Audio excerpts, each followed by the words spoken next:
وقال النبی صلی اللہ علیہ وسلم من حمل علینا السلاح فلیس منا رواہ البخاری صدق اللہ العظیم۔ نبی اکرم صلی اللہ علیہ وسلم نے ارشاد فرمایا کہ وہ شخص ہم میں سے نہیں ہے کہ جو ہمارے خلاف اسلحہ اٹھائے۔ تو میں عرض کر رہا تھا کہ ذخیرہ احادیث میں 20 ایسے گناہ ہیں کہ جن کے بارے میں سرکار دو عالم صلی اللہ علیہ وسلم نے فرمایا کہ ان کا مرتکب ہم میں سے نہیں ہے۔ اس میں سے دوسرا آدمی وہ ہے کہ جو کسی مسلمان پر اسلحہ اٹھائے، مسلمان کو نشانہ بنائے قتل کرنے کے لیے، زخمی کرنے کے لیے، تکلیف پہنچانے کے لیے۔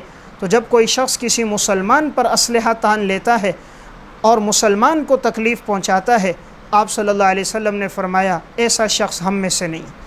تو قتل کرنا، مسلمان کو تکلیف پہنچانا شریعت نے کسی موقع پر اس کی اجازت نہیں دی۔ اس لیے شریعت کی تعلیمات یہ ہیں کہ انسان اپنے آپ کو ہمیشہ اس بات پہ کاربند رکھے کہ اس کی ذات سے کسی کو تکلیف نہ پہنچے۔ آپ صلی اللہ علیہ وسلم نے ارشاد فرمایا المسلم من سلم المسلمون من لسانہ و یدہ، مسلمان وہ ہے جس کی زبان اور ہاتھ سے دوسرے مسلمان محفوظ ہوں۔ اس لیے کسی مسلمان پہ اسلحہ تاننا، اسے قتل کرنا، اسے تکلیف پہنچانا، اسلحے کے ذریعے سے اسے ڈرانا، دھمکانا، دھمکیاں دینا، ایسا شخص آپ صلی اللہ علیہ وسلم نے فرمایا وہ ہم میں سے نہیں ہے۔